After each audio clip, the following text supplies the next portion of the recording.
servi. Merci, Richardson. Ce soir, au sort du glace était encore de travers. Il penchait, Milady, comme d'habitude. C'est un homme qui n'a jamais su tenir d'argent sur un cheval, même en peinture. Les autres vont à la chasse ce matin. Vous êtes au courant? Oui, Milady, les sandwichs sont prêts. Bonjour, William.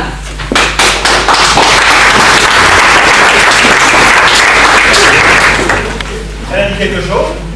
Bonjour, William. C'est ça que j'ai dit. Me le dit tous les matins, mon Dieu. Tu m'as dit.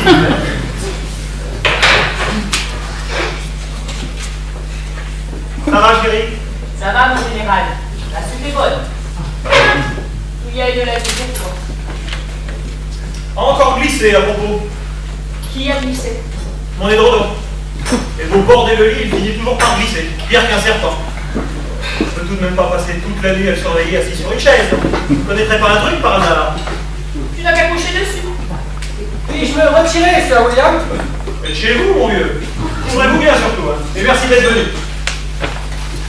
Je te signale que c'est Richardson, notre maître d'hôtel. Évidemment, c'est Richardson.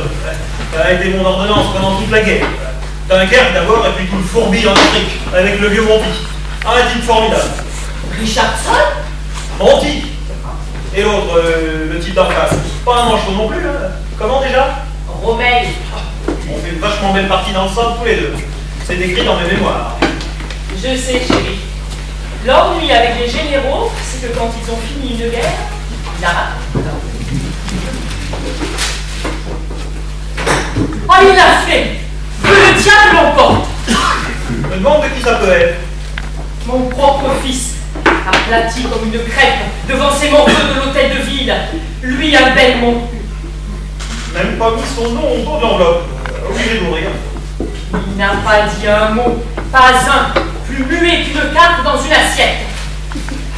Que Dieu lui pardonne, parce que je ne lui pardonnerai pas. C'est de Gérald. Nous invite à déjeuner lundi, à tuer un chevreuil. Nous irons? Lundi, tu iras si tu veux, mais sans moi. Bien sûr, pourquoi? Parce que je serai morte. Hein? Oh oui, toujours cette fichue idée dans le crâne, hein. Pire qu'un clou. Oui, je t'ai prévenu il y a 3 mois que moi, vivante, les bulldozers de cette foutue municipalité ne viendraient pas promener leurs sales chenilles dans le parc historique des Belmont pour y faire passer cette autoroute de malheur. Il ne s'agit pas d'une autoroute, bon Dieu, ou juste d'un petit bout de bretelle, grand comme ça. Et puis ce n'est pas encore fait. C'est écrit en toutes lettres dans les journaux. Les travaux commenceront lundi matin à 8h30. Et bien, lundi matin à 8h précises, il n'y aura plus que l'équipe Belmont. Un joyeux petit déjeuner en perspective. Vois ça d'ici. T'en prendras Hubert. Notre fils nous a trahis, William. Il y avait une dernière réunion hier soir à l'hôtel de ville. Il n'a pas ouvert la bouche pour protester. Et il est député. Foutu métier. Le futur Lord Belmont s'est déculotté comme aucun mâle de la famille ne l'avait fait depuis 800 ans. Ça aussi, tu peux l'écrire dans tes mémoires. N'ont jamais été édités à propos. Tout de même embarrassant d'être le seul général de cette guerre à n'avoir pas fait publier ses mémoires. Et l'air de quoi? Mais fiche-moi la paix avec tes mémoires. Aucun éditeur ne peut m'entendre parler. Ils disent tous que dès le début, on sait comment ça finit. Évidemment, vous pouvez tout de même pas finir par le sacre d'Adolphe Ier à Westminster, mon Dieu. Mais le problème n'est pas là. Pour l'instant, il s'agit d'Hubert. Il était en train de nous scalper. Il n'a pas dit un mot pour protester. On est bien trop peur de manquer de voix par la suite. Normal. Moi aussi, j'ai été à Faune pendant 3 jours, en 1941. Vachement déprimant, surtout dans un Chersasso. Mais manquer de voix aux prochaines élections, mais c'est ça que je veux dire. Pardon, chérie, elle avait mal compris. Qui m'a jamais compris ici, à part les poissons rouges de la pièce d'eau? Non, crois-moi, il vaut mieux que je m'en aille. Je ne verrai pas détruire un parc qui a été donné à Lady Anne Belmont en 1193 par Richard Cœur de Lion. Adorez les rousses, le bougre. J'en donnais toujours des parcs, en vrai. Il l'a donné. Un point, c'est tout. On ne coulera pas du béton sur mes fleurs. Et on ne mettra pas les arbres à terre. Et surtout pas l'arbre de Tim Carson, hein. Les sacrés, celui-là. Sacré, oui. Mon premier souvenir d'amour y est toujours accroché. Pas la peine de me raconter la suite, je la connais par cœur. J'avais 15 ans. Tim en avait 18. Et allez, en avant tout. Oh, j'aimais bien monter dans les branches de cet érable. De là-haut, je voyais l'église du village et le petit pont sur la rivière. Et ce jour-là, j'étais montée trop haut. Me fera penser de te parler de ma cousine Carole, après. Alors, je n'ai plus osé redescendre. Je suis restée cramponnée à ma branche et je me suis mise à pleurer. Et voilà ce foutu kangourou qui arrive sur sa foutue bicyclette. Je ne savais pas encore qu'il était australien. Je le voyais pour la première fois. Il passait dans le chemin creux. Il m'a entendu pleurer. Il s'est arrêté et il a sauté la haie d'un seul bond. Tout à fait banal pour un kangourou, chérie. Vraiment pas de retirer un feu d'artifice. Il avait les cheveux blonds comme la paille et des taches de rousseur partout. Oh, j'ai crié. Il s'est arrêté, il m'a rejointe sur ma branche, il m'a regardé en souriant et il m'a embrassé. Ce type est le plus grand coup de pied au cul qui se soit jamais perdu dans la région. Sa bouche avait le goût de la fraîche. Oh, tu ne peux pas savoir ce que ça a été. Exact. Encore jamais eu l'occasion d'embrasser un kangourou. Tu crois mieux pour me faire plaisir ou tu es vraiment jaloux? Je sais pas. Et horreur de cette histoire, en tout cas. Allons, général. C'est bien que même si tu étais le deuxième, tu es arrivé le premier.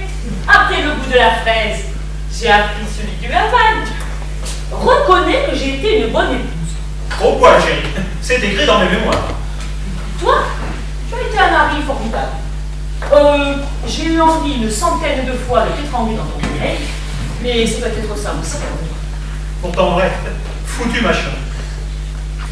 C'est drôle, mais je crois que je ne t'ai pas regardé avec autant d'émotion depuis 1925.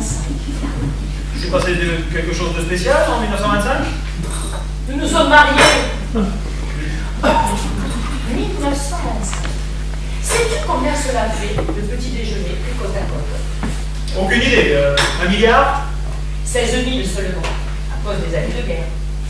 Et sais-tu combien cela fait d'œufs à la coque, à raison de 3 par jour? De pourquoi à 50 000. Sacré honnête, mon Dieu. Et il n'y en a eu qu'un seul de mauvais. L'année de la naissance du prince Charles. Tombé sur moi naturellement. Le bouton pendant 8 jours, pire qu'un colonel de la garde. Et l'autre aussi, c'est moi qui l'ai vu. Celui chez le vieux Gérald en 57, le jour du derby. Failli crever. Ce n'était pas un œuf de chez nous, ça ne compte pas. Un seul œuf de pourri sur 50 000. Reconnais que nous avons été un ménage heureux. Tu vas me manquer terriblement. Mais qui la faute? Une vraie connerie, ton truc. Tu vas vraiment le faire? Qu'est-ce que tu en penses? C'est pas trop. Je crois capable de tout depuis que tu as dit oui à ce type. Quel type? Complètement oublié son nom. Était là le jour de notre mariage. Il est grand comme ça. Révérend Timothy Higgins, c'est lui qui nous a mariés, c'est pour ça qu'il était là. Il est mort l'année dernière. Non. Celui que tu vois désormais à l'office le dimanche, c'est son successeur, le révérend Trevor. Je croyais que c'était le même qui avait grandi. Non, il va falloir que tu apprennes certaines choses utiles, mon chéri. À partir de lundi, je ne serai plus là pour penser à ta place. Ça n'a rien donné de bon, sûrement. Alors, tu as décidé? Lundi? Oui? Je ne me couperai pas la tête, si c'est ça que tu veux dire. Mais je le ferai, William. Il est difficile, évidemment, dans ces conditions, d'aller déjeuner dehors. Eh bien oui, il faudra bien que quelqu'un reste ici pour serrer les mains. Pour serrer? Ah oui! Et tout ça en plein courant d'air, et pas moyen d'espérer fermer une porte avec tous ces gens qui vont entrer et sortir, pire que dans une gare. Tu demanderas à Mme Richardson de te faire des grogues. Elle sera vivante, elle. Ouais, elle va se mettre à nifler dans son tablier comme le jour où la perruche a crevé. Vachement dégoûtant si tu veux, mon ami. Alors qu'est-ce que je vais lui dire? Oh, mais zut, à la fin, tu lui diras d'aller chercher un mouchoir. Non, de part de Gérald. Souhaite être fixé tout de suite pour savoir s'il est bien mariné chevreuil. Je peux tout de même pas lui téléphoner samedi, que lundi je serai veuf. C'est vachement embêtant tout ça. Un vieux copain, Gérald, m'a sauvé la mise en 42 devant Tripoli. Toute ma colonne blindée. à court d'essence, le cul à la mer, et voilà que ce maudit teuton lâche ses panzers sur mon flanc gauche. Dieu merci. Dieu merci. Le vieux Gérald, croisé au large avec ses destroyers, tu lui téléphones. Radio. Encore jamais vu un téléphone dans un char d'assaut. Bref, tu lui demandes de pointer ses pétoires dans la bonne direction. Le vieux teuton laisse un tiers de sa ferraille sur le terrain. Et on te décore de la croix de Victoria pour panne d'essence géniale. J'aimerais bien raconter ma guerre, bon Dieu.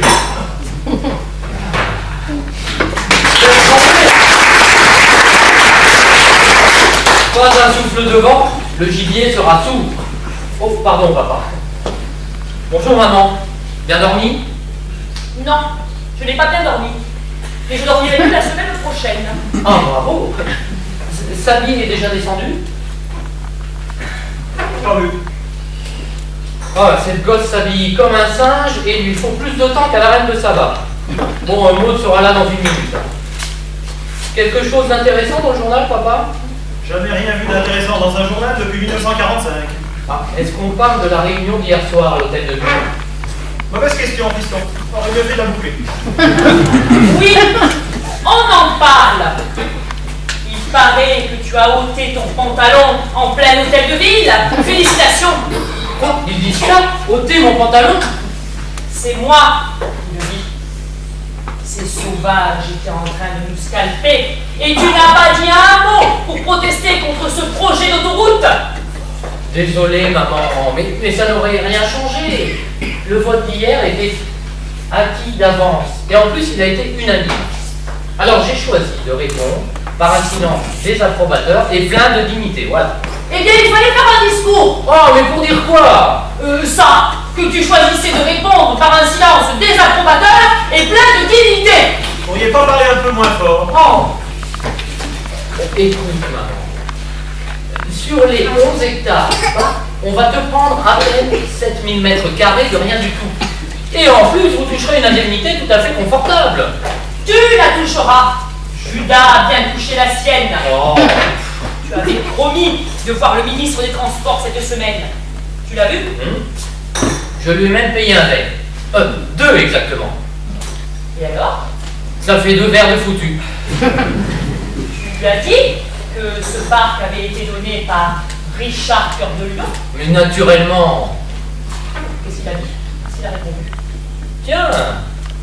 Je te demande ce qu'il a répondu. Eh ben, il a répondu ça. Tiens. Tu lui as dit que le roi Charles Ier était tombé ici même la veille de la bataille de Edge Hill. Oui, maman, mais il se fout de la bataille de Edge Hill. Et tu lui as parlé de l'arbre de Kit Carson. Tout de même pas, enfin.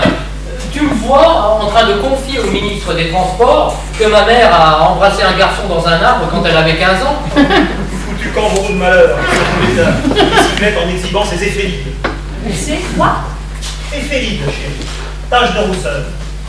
Eh bien, ces éphélides lui allaient à ravir, William. Fiche-moi la paix. Rien de ce qui est antérieur à 1925 te concerne. Quant à toi, tu auras été le premier Belmont à accepter sans broncher que l'on mutile ton patrimoine. Enfin, maman, on ne le mutile pas, on l'égratigne. C'est la même chose. Tous les ancêtres sont morts sur cette terre. Sont nés sur cette terre et beaucoup y sont morts. Commencez par Sir Blas, qui est mort ici même, la veille de la bataille. De Edge Hill, je suis au courant. Oh. Complètement claqué, le pauvre. Il devait ronfler sur son cheval. Est tombé dans la mare au canard avec son armure et a coulé comme un vieux bidon.